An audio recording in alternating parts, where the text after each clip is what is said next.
I was folding his underwear when he told me I'd never understand real business. The cotton boxers with the frayed elastic, the ones I'd bought on sale 3 years ago, the ones I'd mended twice because he refused to throw them away, lay warm from the dryer in my hands. 20 years of folding his underwear, and this was the thanks I got. Before we jump back in, tell us where you're tuning in from. And if this story touches you, make sure you're subscribed, because tomorrow, I've saved something extra special for you. Vanessa, sweetheart, Derek said, not looking up from his laptop at the kitchen table. It's complicated. Numbers, projections, market analysis. You wouldn't get it. I smoothed another pair, creating the perfect rectangle he preferred. I was just asking how the Hartford deal went. And I'm telling you, it's beyond your scope. He finally glanced up, his expression a mix of patience and pity that made my jaw clench. You take care of the house. I take care of the money. That's how this works. That's how this works. As if our marriage was a factory assembly line, each worker confined to their station. I placed the folded underwear in the basket and reached for another pair, my hands moving on autopilot after 2 decades of the same motions. I just thought, don't hurt yourself thinking about business, Van. He chuckled, returning his attention to the screen. You've got enough on your plate with the house and whatever else you do all day. Whatever else I do all day. I looked around our kitchen, my kitchen, the gleaming granite countertops I'd selected and negotiated the price on, getting us 15% below market rate. The custom cabinets I'd designed and supervised the installation of, catching 3 errors the contractor tried to slip past us. The entire layout I'd reconfigured after Derek complained the old kitchen was too cramped, managing the renovation without spending a penny over the budget I'd set. But sure, whatever else I do all day. Derek, I said carefully, setting down the laundry. I read an article about the Hartford merger. The writer suggested the timeline was too aggressive, that the due diligence period... Oh, God. He actually laughed out loud. You read an article? Well, case closed then. Forget my MBA and 15 years at Holloway Investments. Vanessa read an article. The familiar heat of humiliation crept up my neck, but I kept my voice steady. I was only trying to have a conversation. I know, honey, I know. He stood, closing his laptop with a definitive snap. But maybe stick to the book club discussions, yeah? Leave the business talk to people who actually work in the field. He kissed the top of my head as he passed, grabbing his keys from the counter. I'm meeting Rick and the guys for drinks. Don't wait up. The front door closed behind him with a soft click that felt like a gavel coming down. Don't wait up. As if I'd ever waited up for Derek Hutchinson. As if I spent my evenings pining by the window like some Victorian maiden. I had better things to do. I finished folding the laundry in silence, carrying the basket upstairs to our bedroom. The house felt bigger when Derek was gone, like it could breathe properly. 5 bedrooms, 4 bathrooms, professionally landscaped yard, in-ground pool. The kind of house Derek loved to brag about at parties, always emphasizing that he'd given me this beautiful home. Given me. I placed his folded clothes in his drawer with mechanical precision, then moved down the hall to my office. Derek called it my craft room, which would have been funny if it weren't so insulting. The door closed behind me with a soft click, and I let myself lean against it for just a moment, eyes closed. Then I opened them and got to work. My desk was organized chaos, exactly how I liked it. 3 monitors hummed to life as I settled into my chair, password protecting myself into a world Derek couldn't even imagine. The left screen displayed property records. The middle screen showed my secure email. The right screen held the spreadsheet I'd been updating for the past 6 months.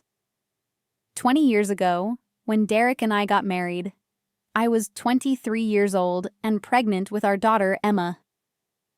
fresh out of college with a degree in finance that I'd never get to use. Or so everyone assumed.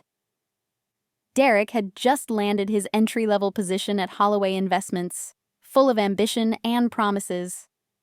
We'd rented a tiny apartment in Queens, barely room to turn around, and I'd been terrified about bringing a baby into such a cramped space. "Don't worry," Derek had said, holding my hand in the obstetrician's waiting room. "I'm going to give you everything. A real house, security. You'll never have to worry about money."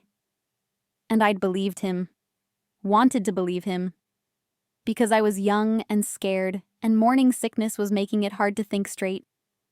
Because my own mother had worked herself into an early grave trying to be everything: breadwinner, homemaker, parent, and I'd watched her collapse under the weight of it all. So when Derek suggested I stay home with Emma, I'd agreed. Temporarily, we'd said. Just until Emma was in school. Just until Derek got established. Just until the right moment. The right moment never came. Preparing and narrating this story took us a lot of time, so if you are enjoying it, like this video, it means a lot to us. Now back to the story. But I hadn't been idle. Those early years while Derek climbed his corporate ladder and I raised our daughter, I'd been learning. Reading everything I could get my hands on about finance, real estate, investment strategies. While Emma napped, I studied. While she played in her playpen, I took online courses. While Derek bragged to his friends about his traditional family values, I was earning certifications he didn't know existed. I was also watching, observing how Derek managed money, or rather, how he mismanaged it. The impulsive purchases, the expensive dinners, the absolute confidence that his salary would keep climbing forever, that nothing bad could ever happen to Derek Hutchinson, master of the universe. I was 25 when I started taking small amounts from our joint account. Derek's idea to have a joint account, naturally, so he could keep track of household expenses. $50 here, $100 there. Nothing he'd notice, nothing that would trip any alarms. I told myself I was just being practical, building a secret emergency fund in case things went wrong. I was 27 when I made my first property investment. The house was a foreclosure in Queens, not far from where we'd lived when Emma was born. A 3-bedroom that had seen better days, but the bones were good. Strong foundation, solid structure. Just needed someone to see past the peeling paint and overgrown yard. I bought it for $127,000 using my emergency fund and a mortgage I qualified for based on my consulting income. A small bookkeeping business I'd registered and carefully maintained, handling accounts for 3 local small businesses. Derek never noticed the few hours a week I spent on my consulting work. Why would he? I was just a housewife, after all. Whatever I did while he was at the office couldn't possibly be real work. I renovated that Queens property myself. Well, myself and YouTube tutorials and a lot of weekend trips to Home Depot while Derek played golf. Learned to tile, learned to paint, learned to replace fixtures and repair drywall. Emma, 4 years old by then, would hand me tools and watch with wide, fascinated eyes. "Mommy's building something," I'd tell her. "What are you building?" she'd ask. "Our future." I sold that house 18 months later for $310,000. After expenses, I cleared nearly $140,000 in profit. And Derek never knew. Why would he check our joint account for deposits? Money only flowed out as far as he was concerned. I was spending, not earning. That's what Housewives did. I took that profit and bought 2 more properties, then 4, then 8. Some I renovated and flipped. Others I held and rented. Each success built on the last, my portfolio growing like a well-tended garden while Derek remained oblivious, watering his career and assuming mine was just decorative landscaping. Now, at 43 years old, I own 27 properties across 5 states. Rental income alone brought in $42,000 monthly, not counting the flips I did twice a year that usually netted me 6 figures each. My total net worth, conservatively estimated, was somewhere around $8.3 million. Derek thought I was a housewife who didn't work. The irony was so thick I could spread it on toast. I pulled up the property record that had been bothering me all week. Our house, the house Derek loved to brag about, the house he'd given me. 1247 Riverside Drive. 5 bedrooms, 4 bathrooms, professionally landscaped. Worth approximately $2.1 million in today's market. The deed was in my name. Only my name. Derek had never bothered to check. Why would he? He'd signed the papers when we bought it 12 years ago, distracted by some emergency at work, barely reading what he was signing. The real estate agent had been my cousin Rachel. Not that Derek remembered that detail. Rachel had arranged everything beautifully, ensuring the deed reflected that I was purchasing the property with my own funds, which I was. Derek had contributed exactly nothing to the down payment, though he'd certainly taken credit for it at his office. Bought a house in Riverside, he'd announced to his colleagues, chest puffed with pride. Really moving up in the world. He'd bought nothing. I'd bought a house. With my money. In my name. And he'd never once thought to verify the paperwork, because why would he? I was just his housewife. I just took care of whatever else all day. My phone buzzed. A text from Emma, now 20 years old and in her junior year at Columbia. Dad just posted on Facebook about his investment portfolio. Mom, does he know that you literally own his portfolio? I smiled. Emma knew everything. She'd figured it out when she was 16, had walked into my office one Saturday afternoon and found me reviewing rental contracts. I'd frozen, terrified, certain my secret life was about to implode. But Emma had just pulled up a chair, studied the monitors for a long moment, and said, "Holy shit, Mom!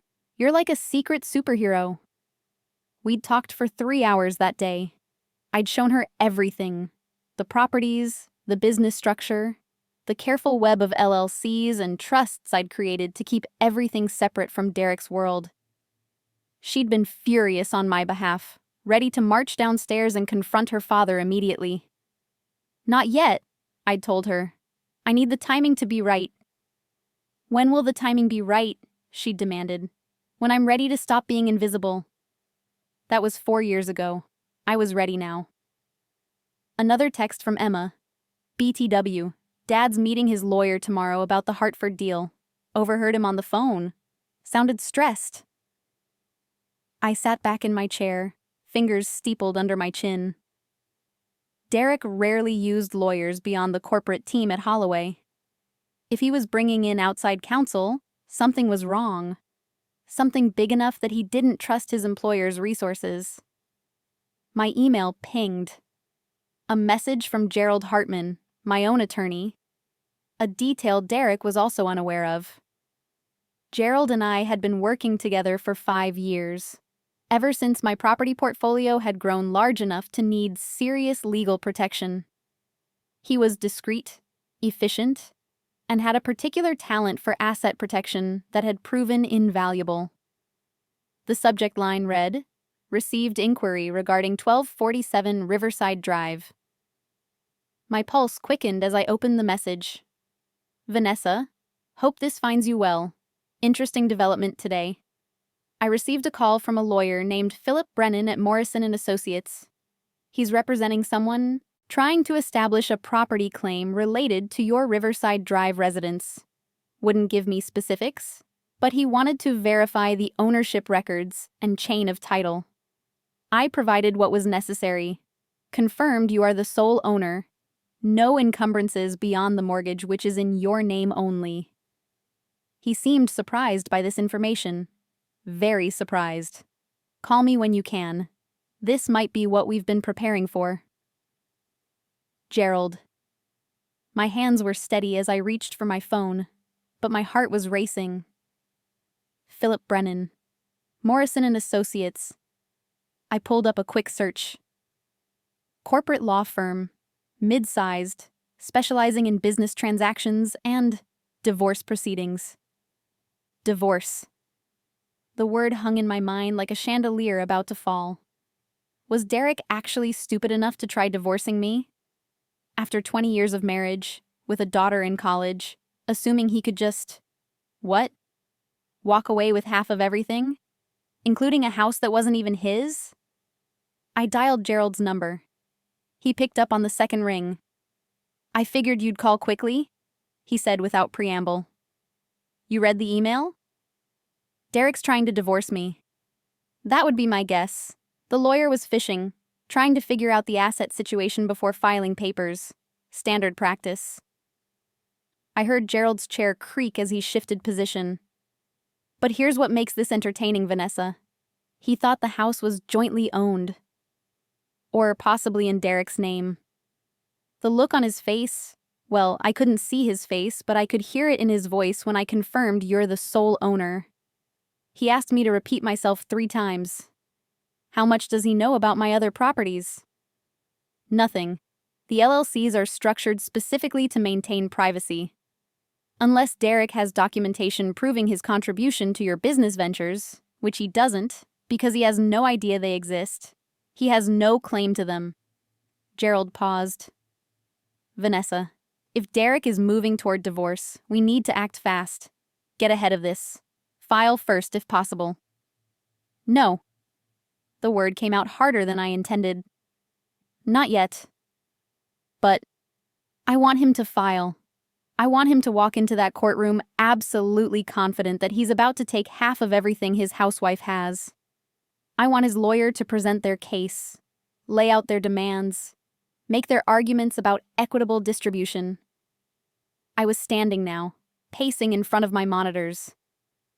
And then I want to watch their faces when they realize what I actually own. Gerald was quiet for a moment. You want maximum impact. I want him to understand exactly what he threw away. 20 years of calling me just a housewife. 20 years of patting my head and telling me not to worry about the complicated business stuff. I want that lesson delivered at maximum volume, Gerald. All right. I could hear the smile in his voice. Then we prepare for war, but quietly. I'll need you to compile documentation on everything. Every property, every LLC, every income stream. Timeline of acquisitions. Proof that all funding came from your independent income. We need to make this case absolutely bulletproof. I've been keeping records since day 1. I can have it to you by Friday. Perfect. And Vanessa? Get ready for Derek to become very unpleasant when he realizes you saw this coming. Men like him don't handle surprise well. We hung up, and I returned to my desk, but I couldn't sit. Energy was thrumming through me, 20 years of suppressed frustration suddenly given a target. Derek wanted a divorce. Derek thought he was going to walk away with half my empire. Derek assumed the poor, clueless housewife would roll over and let him take whatever he wanted. Derek was about to get an education. I pulled up my master spreadsheet, the one that tracked every property, every tenant, every mortgage payment, every repair expense. 27 properties. Some in my name directly, others held through LLCs with me as the sole member. The documentation was meticulous because I'd known this day might come. Not hoped for it exactly, but prepared for it. My mother used to say, hope for the best, prepare for the worst. She died when I was 19, exhausted from years of trying to do everything alone.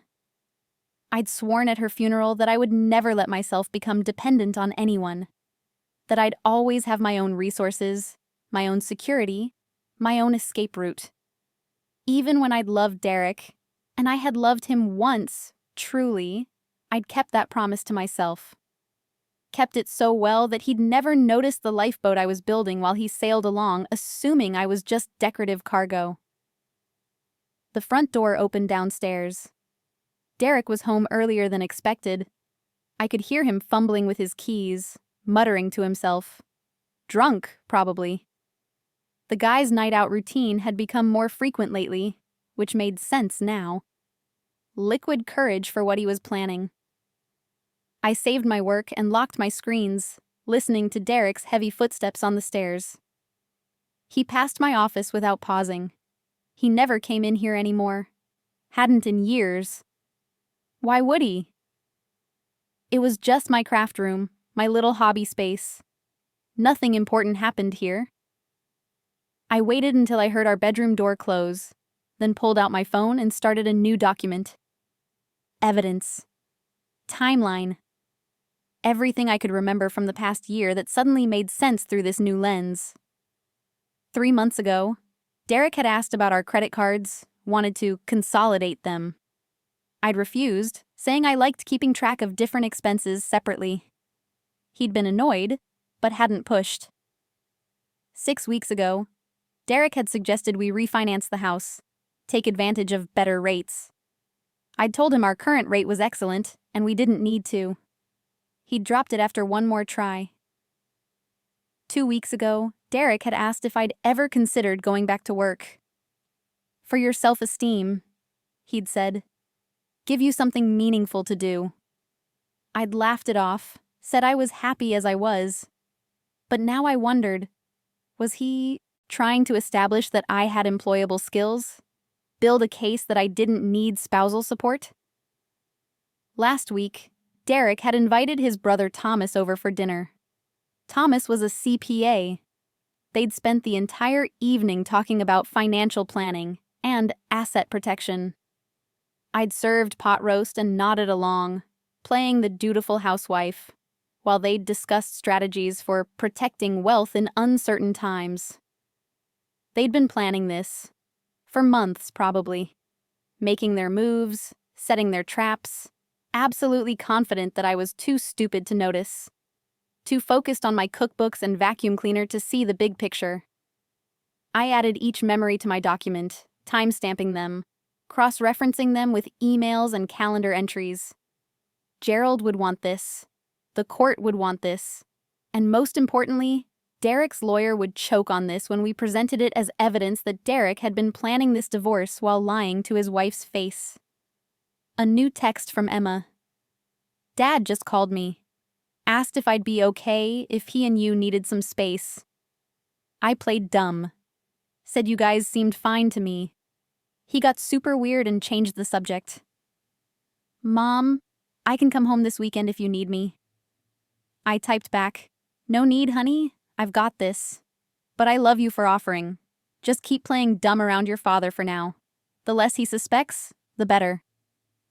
He has no idea what's coming, does he? Not even a little bit. I wish I could watch. Can I come to court? Front row seat, baby girl. I promise. I set down my phone and allowed myself a rare moment of genuine emotion. Emma had grown up watching her father dismiss her mother. She'd heard every, "Don't worry about it, sweetheart," and every, "That's too complicated for you," and every, "Just a housewife" comment. She'd seen me swallow my pride 1,000 times, had watched me play the role Derek wanted while hiding who I really was. And she'd been ashamed of me for a while. I knew that. Her teenage years had been rough, full of arguments about why I didn't stand up to Dad, why I let him talk to me that way, why I pretended to be helpless when I clearly wasn't. We'd nearly lost our relationship over it. The day I'd shown her the truth, the properties, the income, the careful construction of my secret empire, everything had changed. She'd understood, not just what I'd done, but why. The strategy of it. The long game. You're playing chess while he's playing checkers, she'd said, awed. I'm playing survival, I'd corrected. But yes, I'm several moves ahead. Now the endgame was approaching. Derek was making his move, completely unaware that I'd been ready for this for years, that every piece was already in position, that his opening gambit was actually just him walking into checkmate. I opened a new browser window and pulled up Derek's LinkedIn profile. 15 years at Holloway Investments, Currently VP of Client Relations. Good salary, around $350,000 annually plus bonus. Healthy, 401k. Stock, options that had done well. By most standards, Derek was successful. Well compensated. Secure. But compared to what I'd built, Derek was barely breaking even. My rental income alone exceeded his salary. My property portfolio was worth more than he'd earn in a decade. And he thought he was the breadwinner. Thought he'd given me everything. Thought I should be grateful for his financial support. The sheer audacity of it would have been funny if it hadn't been my life. I spent another hour documenting everything I could think of, building the timeline, preparing the evidence. Then I backed everything up to 3 separate secure locations: cloud storage, external drive, and Gerald's encrypted server. Paranoia, maybe, but I'd learned to be thorough. It was past midnight when I finally shut down my computers and headed to bed. Derek was already asleep, snoring softly, one arm thrown over his eyes. He looked peaceful, innocent, like a man without a care in the world. I changed into my pajamas quietly, slipped between the sheets on my side of the bed, and stared at the ceiling in the darkness. 20 years. 2 decades of building a life, raising a daughter, creating an empire in secret while pretending to be something I wasn't. Had it been worth it? I thought about the alternative. If I'd confronted Derek years ago, demanded respect, insisted on being treated as an equal partner, he would have smiled, patted my hand, and continued exactly as before. Or maybe he would have divorced me then, when Emma was young and I had less saved, when my position was weaker. Men like Derek didn't change because you asked nicely. They changed when they had no other choice. So yes, it had been worth it. Every condescending comment, every dismissive laugh, every time I'd bitten my tongue and played the role of the helpless housewife. All of it had been worth it to reach this moment, when I finally had the power to show him exactly how wrong he'd been. Derek shifted in his sleep, mumbling something unintelligible. I watched him for a moment, this man I'd shared 20 years with, this stranger who'd never bothered to really see me. Tomorrow he'd wake up and continue with his plan, confident and comfortable, certain of his victory. He had no idea the war was already over. I closed my eyes and smiled in the darkness. The next few months were going to be extremely interesting. When I woke the next morning, Derek was already gone. A note on the kitchen counter informed me he had an early meeting and wouldn't be home for dinner. Standard Tuesday morning procedure, except Tuesdays he usually had late meetings, not early ones. More divorce planning, probably. Meeting with Philip Brennan at Morrison & Associates, strategizing about how to divide assets Derek didn't own. I made coffee, good coffee, from the expensive machine Derek had bought last Christmas because he'd read somewhere that successful people had expensive coffee makers, and settled at the kitchen table with my laptop. The morning sun streamed through the windows I'd had professionally cleaned last week, illuminating the custom tile backsplash I'd selected 3 years ago during yet another renovation Derek had barely noticed. An email from Gerald was waiting. Spoke with Philip Brennan again this morning. He called back with more questions about the property deed, specifically trying to determine if there were any irregularities in the filing. I told him everything was perfectly legal and documented. He asked if you had independent legal representation. I said you did. He seemed unhappy about that. I think they were hoping for an easy win against an unrepresented spouse. Gee. I typed back. Let them hope. What's our next move? His response came quickly. We wait. Let Derek serve papers. We have everything ready to respond, but we don't want to show our hand yet. When the time comes, we'll hit them with discovery requests that will make their heads spin. But for now, patience. Patience. Right. I'd been patient for 20 years. I could manage a few more weeks. My phone rang. Unknown number. I almost didn't answer, but something made me pick up. Hello? Mrs. Hutchinson? This is Jennifer Marsh from Morrison & Associates. I'm assisting Mr. Brennan with a legal matter concerning you and your husband. My pulse quickened, but I kept my voice calm and slightly confused. I'm sorry, what legal matter? I'm not at liberty to discuss the details over the phone, but we'll be filing paperwork soon that will explain everything. I'm calling to verify that this is the correct phone number and address for you. What kind of paperwork? I let a hint of worry creep into my voice. Is Derek okay? Is this about his work? Mr. Hutchinson is fine, ma'am.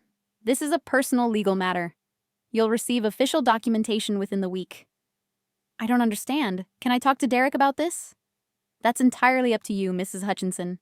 We're just handling the legal proceedings. She hung up, leaving me with dead air and confirmed suspicions. They were moving forward. Papers would be filed within the week. Derek's grand plan was in motion. I immediately called Gerald. They just contacted me. Derek's lawyer. They're filing within the week. Good. That's actually good. Gives us time to prepare our response. Remember, Vanessa, when you get served... I act devastated, confused, like I have no idea what's happening and no idea what to do about it. Exactly. Let them think they're up against an overwhelmed housewife with no resources and no plan. The longer they underestimate you, the more effective our counterstrike will be. We talked strategy for another 20 minutes. Gerald would have his paralegal monitor the court filings, watching for the moment Derek's petition hit the system. We'd have 72 hours to file our response. Everything was ready. The property documentation, the income records, the proof that every cent of my empire had been earned, independently of Derek's income or contribution. One more thing, Gerald said before we hung up.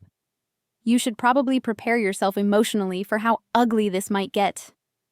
When Derek realizes what's happening, he's not going to be rational about it. Men in his position, men who've built their self-image on being the provider, the successful one, they don't handle this kind of revelation well. I know. I've been married to him for 20 years. I know exactly how he'll react. Just be careful. Document everything from this point forward. Every interaction, every conversation, every text message. We want a complete record of his behavior once he realizes the truth.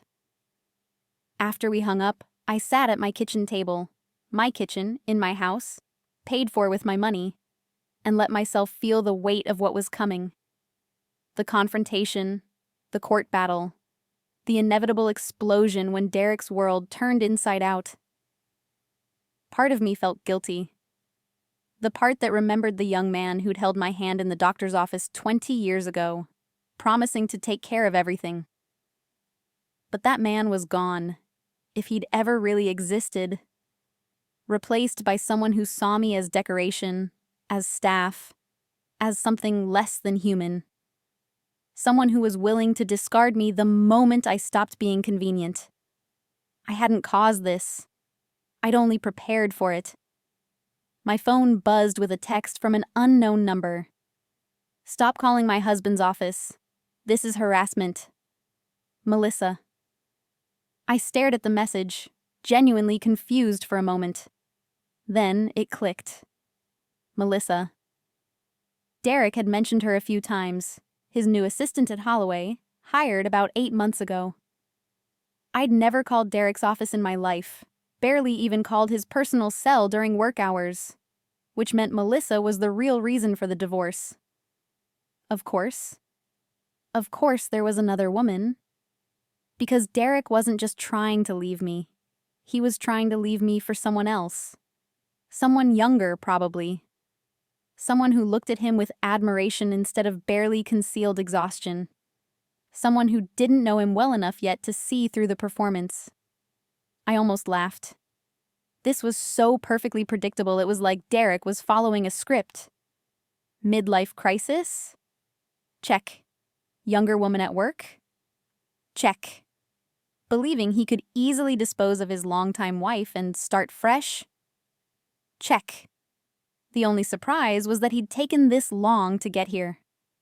I didn't respond to Melissa's text. Instead, I screenshot it and sent it to Gerald with a note. Evidence of affair. Meet Melissa, Derek's assistant. His response: perfect. This actually helps us. Judges tend to look unfavorably on spouses who cheat and then try to claim marital assets. Document everything related to this. I spent the rest of the morning doing exactly that. Social media searches turned up Melissa Hartley, 28 years old, marketing degree from Hofstra, 3 years at Holloway Investments. Her Instagram was public, and sure enough, there were several photos that included Derek in the background. One from a company party 6 months ago where they were standing very close together, his hand on her lower back. Another from what looked like a business dinner, just the two of them, her eyes bright with wine and attention. I saved everything. Screenshots, URLs, dates, timestamps. Built a file that proved the affair timeline, showed when it had likely started, demonstrated that Derek had been planning his exit while maintaining the pretense of marriage. Emma called at noon. Mom, I'm skipping my afternoon classes. I'm coming home. Emma, no. You can't. I already left. I'll be there in 2 hours. Don't argue. She hung up before I could protest further. Part of me wanted to be annoyed. She had midterms coming up. Her education was important. But mostly, I just felt grateful. My daughter, ready to stand beside me when everything fell apart. The house felt different now, knowing what was coming. Every room looked like evidence. The living room furniture I'd selected, the artwork on the walls I'd negotiated for at gallery sales, the whole home renovations I'd managed while Derek was too busy with work to notice. All of it about to be cataloged and valued and fought over in court. Except it wasn't going to be a fight, because Derek didn't own any of this. He just thought he did.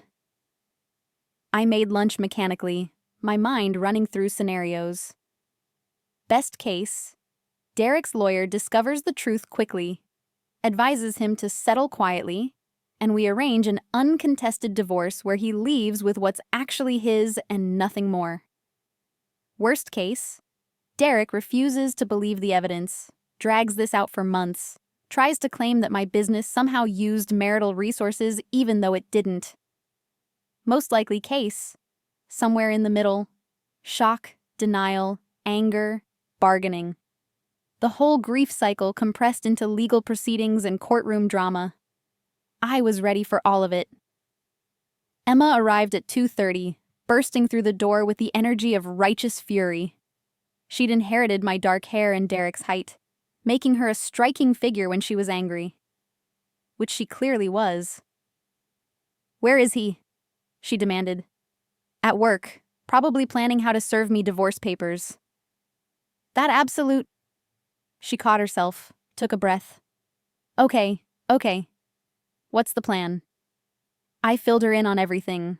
The lawyer's call, Melissa's text, Gerald's strategy. Emma listened with her arms crossed, jaw set, looking so much like a younger version of me that it was almost eerie.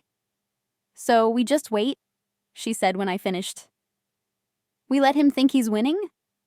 For now. Patience, baby. The trap only works if he walks into it. I want to post on social media. Blast him.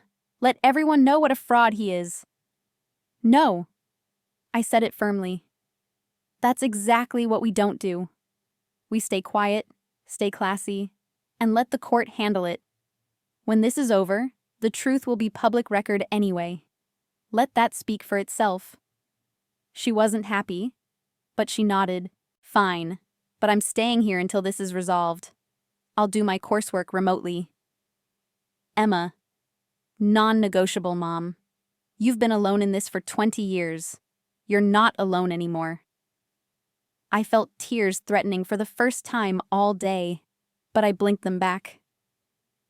Thank you.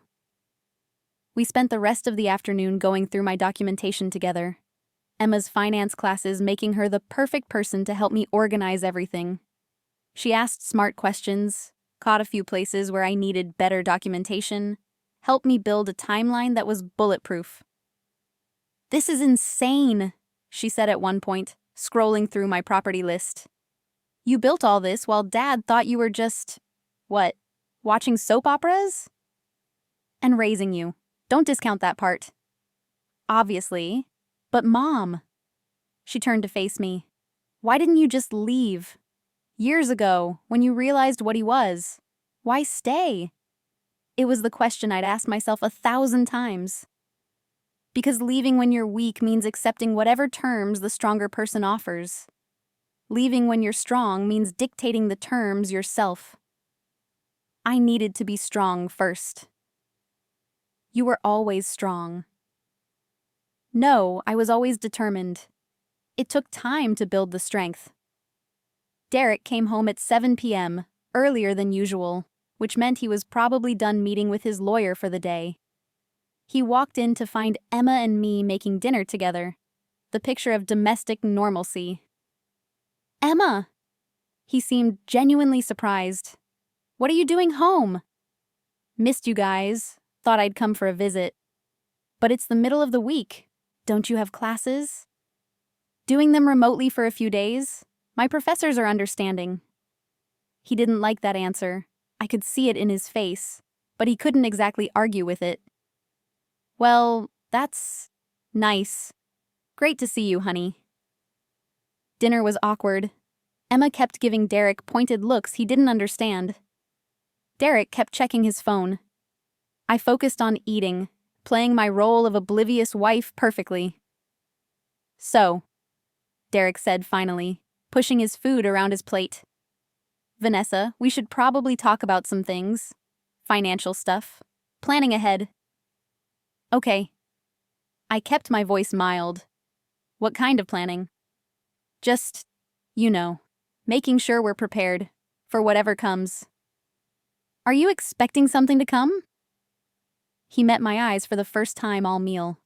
Looking for something. Signs that I knew, maybe. But I gave him nothing. Just polite curiosity. "No, nothing specific. Just being responsible." He turned to Emma. "How's school? Dating anyone?" The subject change was clumsy, but Emma went with it, launching into a story about her roommate's relationship drama. I tuned out, watching Derek instead. The nervous energy. The phone checking.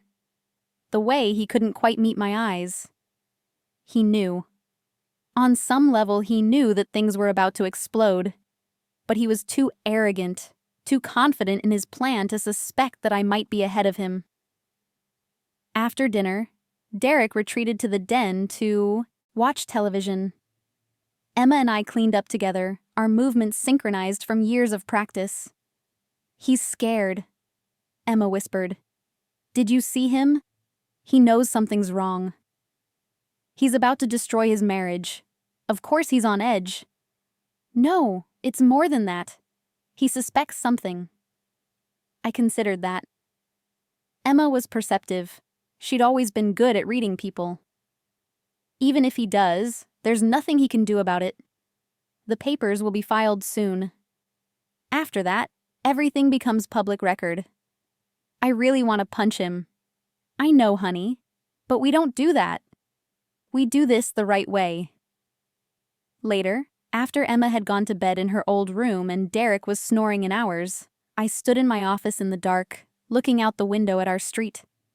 Riverside Drive, where all the successful families lived, where people had cookouts and block parties and congratulated each other on their promotions and new cars.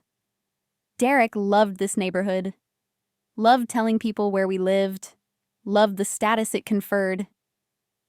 He had no idea it was all mine. Tomorrow, or the next day, or the day after that, papers would be served. The divorce process would officially begin. And Derek's comfortable world, built on assumptions and arrogance, would start to crumble. I couldn't wait. The papers arrived on Thursday afternoon, delivered by a process server who looked apologetic as he handed me the envelope. I'd been expecting them, had even dressed for the occasion in my most housewife-appropriate outfit, yoga pants, and an oversized sweater. The costume of invisibility. Mrs. Hutchinson, I need you to sign here. I took the pen with trembling hands. Not real trembling, just the performance of it. What is this? I can't discuss the contents, ma'am. Just need your signature confirming delivery. I signed, closed the door, and allowed myself a small smile before opening the envelope. Inside was exactly what Gerald had predicted. Derek's petition for divorce, citing irreconcilable differences. The asset list was fascinating reading. Our house, which he valued at $2.1 million and listed as marital property acquired jointly. His retirement accounts. His stock options. A joint checking account with $47,000. His car, my car. Standard household furnishings and effects. Nothing about my properties. Nothing about my LLCs. Nothing about my rental income or my business. Because Derek had no idea any of it existed. I photographed every page and sent them to Gerald, then called Emma at school. "It's happening," I said when she answered. "Papers just arrived." "Oh my God." Okay. What do we do?" We file our response, and then we watch Derek's world fall apart. I could hear her sharp intake of breath. "I wish I could be there." "You will be. For the fun parts. I promise." Gerald called 15 minutes later. "I've reviewed the petition. This is even better than I hoped. He's asking for half of the house, half of all marital assets, and spousal support while the divorce is pending." Spousal support? I actually laughed. He wants me to pay him? His lawyer probably advised it as a negotiating tactic. Start high, settle lower. They think you'll panic and accept a quick settlement to avoid court. Gerald's voice was warm with anticipation. "Vanessa, they've walked right into it. Our response is going to be spectacular." We spent an hour on the phone going over every detail of our filing. My response would include not just a denial of Derek's claims, but a complete disclosure of my assets. All 27 properties, all my business entities, documentation proving I'd built everything independently. We'd request that the house remain mine as separate property, ask for the return of any community funds Derek had spent on personal expenses, and demand full disclosure of his affair with Melissa. "When can we file?" I asked. "Tomorrow morning. I'll have everything ready by 9 a.m. The moment we file, Derek and his lawyer will receive copies. I suggest you not be home when that happens." "Why not?" "Because Derek is going to lose his mind, and I'd prefer you be somewhere public with witnesses when he does." Good advice. I called Emma back and told her to come home Friday morning. We'd go to lunch, somewhere nice, somewhere Derek would never think to look. Let him receive the news alone, or with Melissa, or however he wanted to fall apart. That night, Derek came home late again, smelling of perfume that wasn't mine and alcohol that definitely was. He was nervous, kept glancing at me like he expected me to explode. I just smiled and asked about his day. "Fine," he said curtly. "Work stuff, you know." "I do know, actually." He froze. "What?" "I know about work stuff. It's stressful. You look tired." He relaxed slightly. Yeah, just a lot going on." "Well, you should get some rest. Big day tomorrow, probably." That night, I barely slept. Not from anxiety, I was far past that, but from anticipation. 20 years of preparation were about to pay off. Every condescending comment, every dismissive laugh, every time Derek had made me feel small and stupid and worthless was about to be answered. Friday morning, I dressed carefully, not in my housewife costume this time, but in the charcoal gray suit I'd bought last year for a property closing Derek knew nothing about. Professional, powerful, ready for war. Derek had already left for work, probably couldn't stand to be around me, knowing what was coming. I texted Emma that I was heading out, then drove to meet Gerald at his office. Ready? He asked, holding up a thick file folder. I've been ready for 20 years. We filed at 9:15 a.m.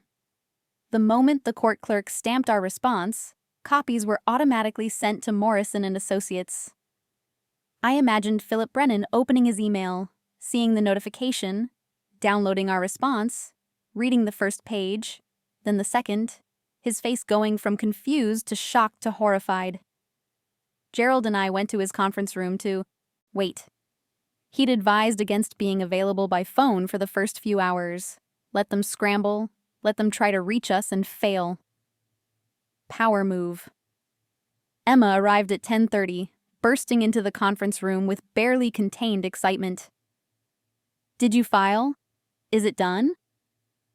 Filed and delivered, Gerald confirmed. Can I see Dad's face when he finds out? Please tell me someone's recording this.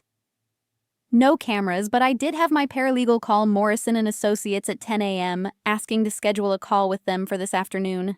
They were very accommodating until they realized who we represent.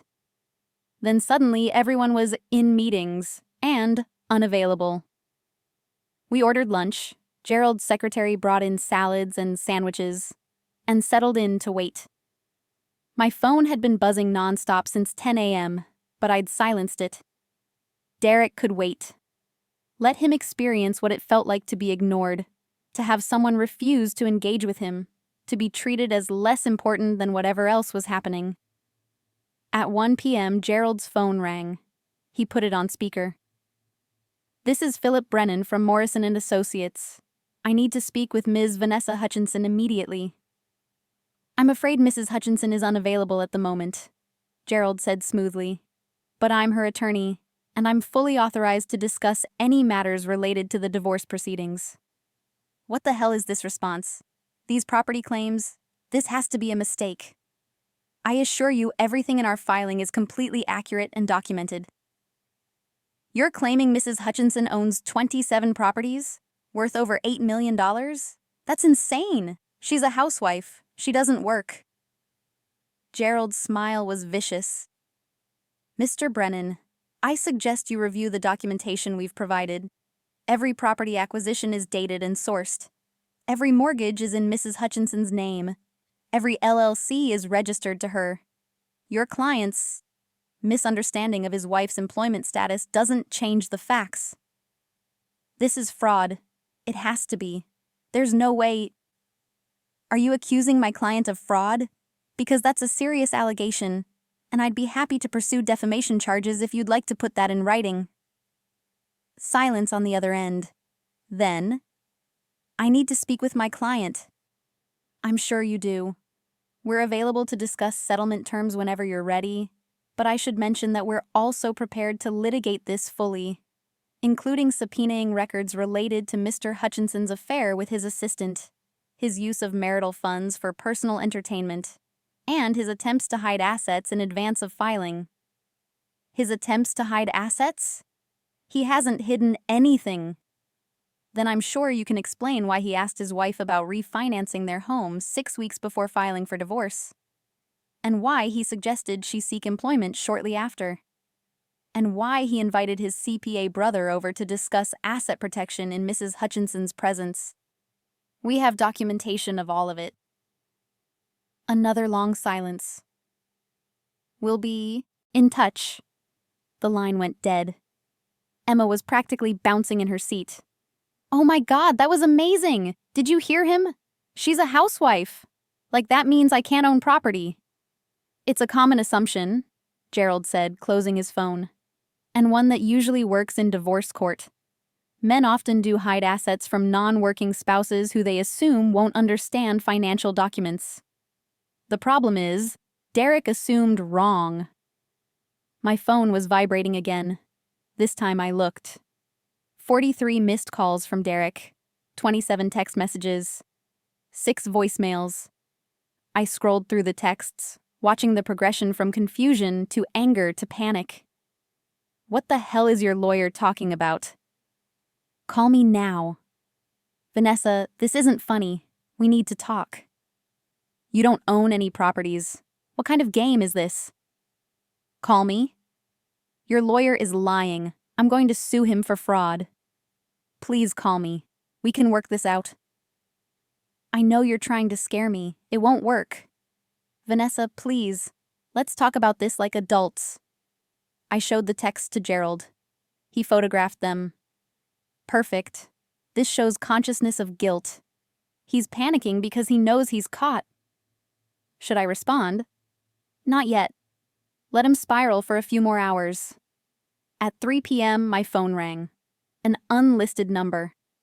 I answered, putting it on speaker so Gerald and Emma could hear. You bitch! Derek's voice was shaking with rage. You absolute bitch! What the hell are you trying to pull? Hello, Derek. I'm here with my attorney, so you should know this call is being recorded. I don't care. You're lying about owning properties. You're trying to commit fraud. Derek, every property I own is properly registered and documented. Would you like me to send you the deed to our house? The one that's been in my name for 12 years? Silence. Then, that's impossible. I bought that house. No, you didn't. I bought that house with money I earned from my property investment business. You signed the deed without reading it because you were too busy with work to pay attention.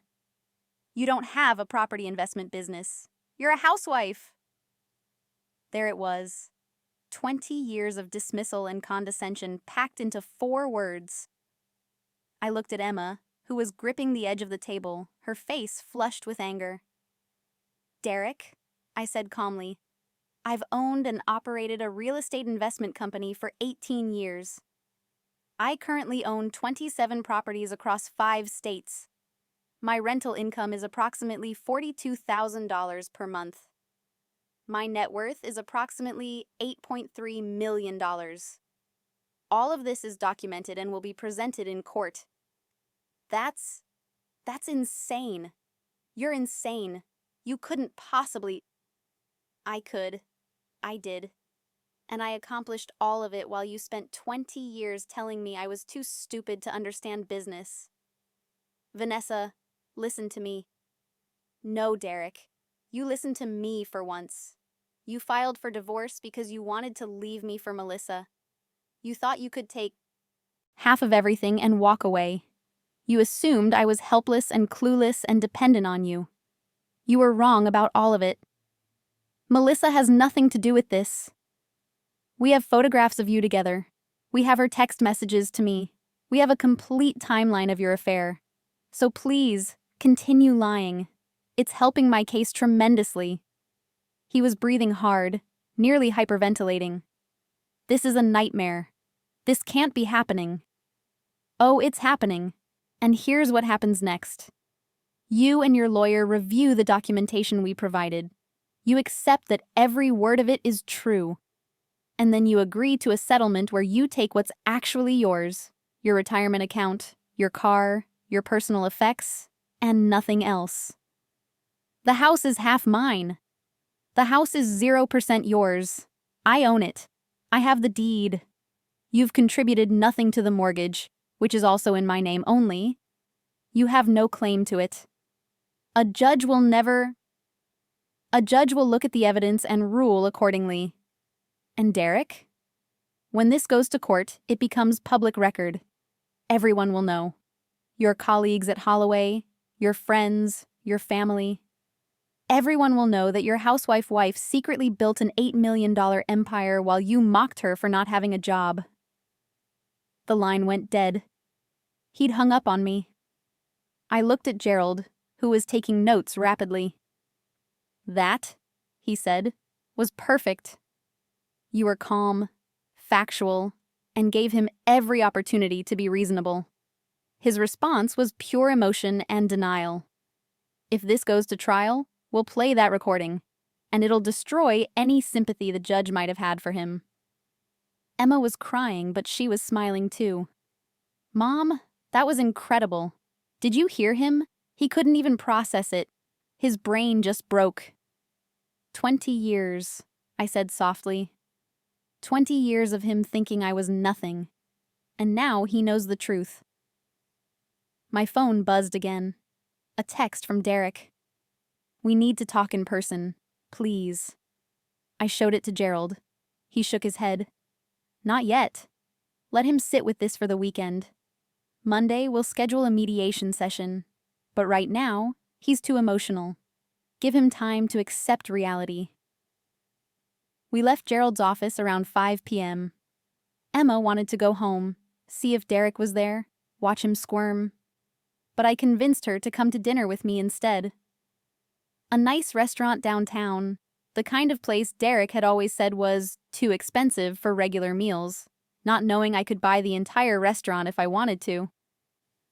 We ordered wine, good wine, and celebrated quietly. Just the two of us, my daughter and me, marking the end of one life and the beginning of another. What happens now? Emma asked, twirling pasta on her fork. Legally? Probably mediation.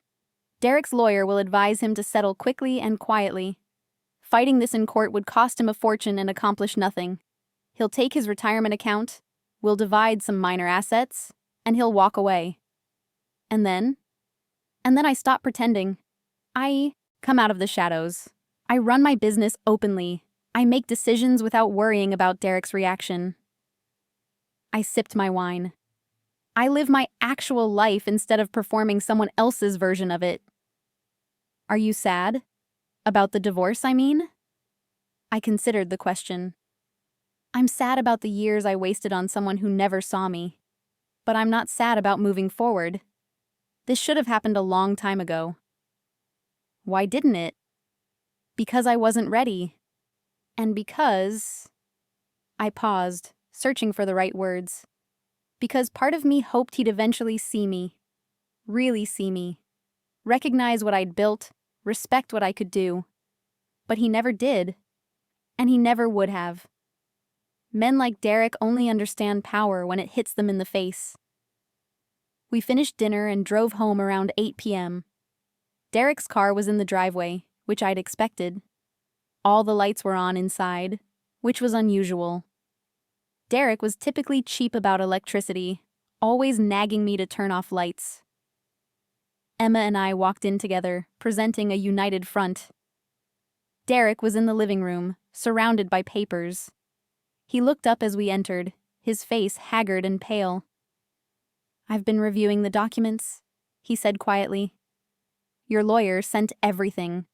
The property records, the mortgages, the rental agreements, all of it. Good. Then you understand that everything I claimed is true. I don't understand how you did this, how you hid this from me for so long. I sat down across from him, Emma standing behind me like a bodyguard. I didn't hide it, Derek.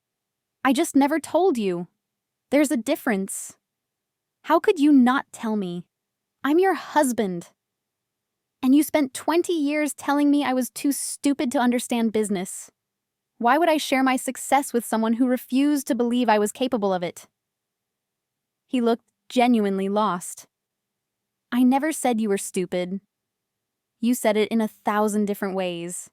Every time you dismissed my questions about your work. Every time you laughed at the idea of me having opinions about finance or investments. Every time you introduced me as just a housewife like it was my complete identity. I leaned forward. You made me invisible, Derek. So I used that invisibility to build something you couldn't touch. I gave you everything. This house, security, a good life. I gave myself everything, with my money, that I earned, while you took credit for it. He put his head in his hands. For a moment, I almost felt sorry for him. Almost. Then I remembered Melissa, and the divorce papers, and 20 years of condescension. What do you want? He asked finally. To punish me? To humiliate me? I want a fair divorce. You take what's yours. I keep what's mine. We split the small amount of actual marital property, and you accept that you never owned me or my success. People will talk. When this becomes public, let them talk. Let them know that the housewife they ignored had more financial acumen than most of their husbands. Maybe it'll make them think twice about who they underestimate. Derek looked at Emma, still standing behind me. You knew about this? For 4 years, Emma said coldly. And I've watched you dismiss Mom every single day. You want to know the truth, Dad? I'm not sad you're getting divorced. I'm relieved. Mom deserves better than someone who makes her feel small. Something in Derek crumbled then. His shoulders sagged, and when he looked up, there were tears in his eyes. I loved you. I thought we were happy.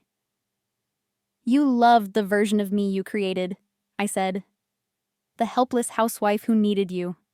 But that person never existed, and we were never happy.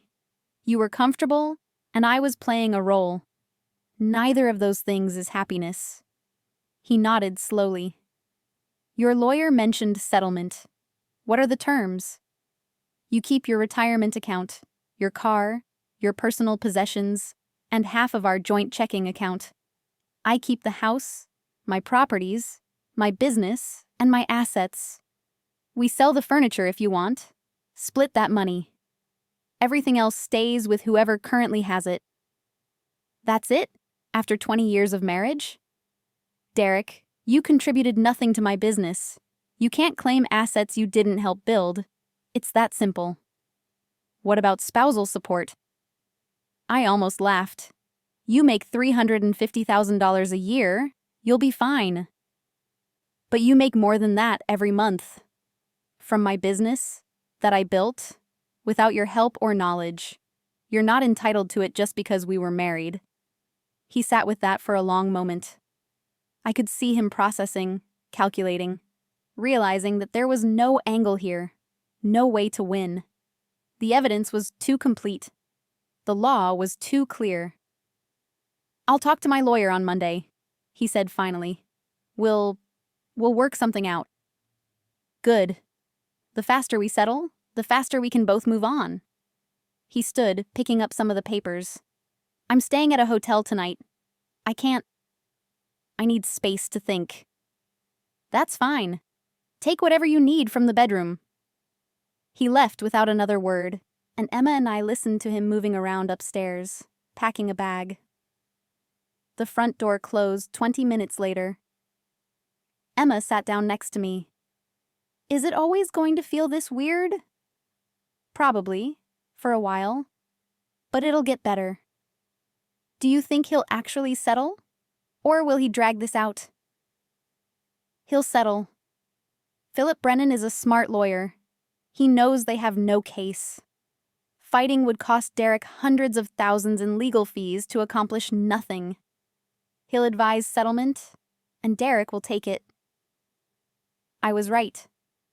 The mediation happened the following Wednesday. Derek showed up with Philip Brennan and a defeated expression. We spent 4 hours going through assets, documenting everything, making it official. Derek signed away any claim to my properties. I agreed to let him keep some of the artwork he liked. We split the joint account down the middle. By the end of it, we had a settlement agreement. 60 days to finalize. No fault. Divorce. Clean break. Philip Brennan pulled Gerald aside as we were leaving. I couldn't hear what they said, but I saw Philip shaking his head, looking embarrassed. Later, Gerald told me, he said this was the most humbling case of his career. He'd completely bought into his client's version of reality without doing basic due diligence. It's going to haunt him. Good. Let it haunt him. Let it remind him and every other lawyer that underestimating housewives is a mistake. The divorce was finalized on a Tuesday in February, exactly 11 weeks after Derek served me papers. The judge was a woman in her 50s who looked at the asset distribution, looked at Derek, looked at me, and said, "This is one of the most straightforward divorce proceedings I've seen. Everything is clearly documented. I'm granting the divorce as petitioned. Good luck to both of you." Walking out of that courtroom, I felt lighter than I had in 20 years. Emma was waiting outside, having driven down from school for the hearing. She hugged me tight. "It's over," she whispered. "It's finally over." "It's not over," I corrected. It's beginning. We went to lunch to celebrate. Emma's choice this time, a burger place near campus that she loved. Sitting across from my daughter, eating overpriced burgers and sharing fries, I realized this was what happiness felt like. Not the performance of it, not the pretense, just the real thing. "What's next?" Emma asked. "Are you going to run your business openly now?" "Absolutely. I'm meeting with a marketing firm next week to discuss building a public brand. Time to stop hiding." "And dating? Are you going to start dating?" I laughed. "Eventually. Maybe. Right now, I'm just enjoying being myself." The news spread quickly through Derek's circles. His colleagues at Holloway were apparently shocked and deeply amused to discover that Derek's housewife wife was a multi-millionaire real estate investor. Several of them reached out to me through LinkedIn, congratulating me, asking for investment advice. Derek, I heard through Emma, was mortified. He lasted another 4 months at Holloway before quietly taking a position at a smaller firm. Melissa, his assistant, broke up with him shortly after the divorce was finalized. Apparently, she'd been attracted to his success and stability, and discovering that his housewife ex-wife was wealthier than him had destroyed the fantasy. 6 months after the divorce, I gave my first interview to a real estate investment magazine. They wanted to know my story, how I'd built a multi-million-dollar portfolio while maintaining the appearance of being a stay-at-home wife. I was honest about all of it. The condescension, the dismissal, the way I'd used invisibility as a strategic advantage. The article went viral. Suddenly, I was getting interview requests from business shows, podcasts, women's magazines. Everyone wanted to know about the housewife who'd secretly built an empire. I accepted some interviews, declined others, built a website for my investment company, started a consulting service helping other women build their own investment portfolios, taught seminars on real estate investment and financial independence. Derek sent me a text message after one of my interviews aired on a morning show. "I watched your interview. You were good. I'm sorry I never saw who you really were." I didn't respond. There was nothing left to say to him. That chapter was closed. Emma graduated from Columbia with honors and a degree in finance. She joined my company immediately, bringing fresh energy and new ideas. We expanded into commercial properties, then into property management services. The business grew exponentially with both of us working on it openly. 1 year after the divorce, I sold the Riverside Drive house. Too many memories, too much history.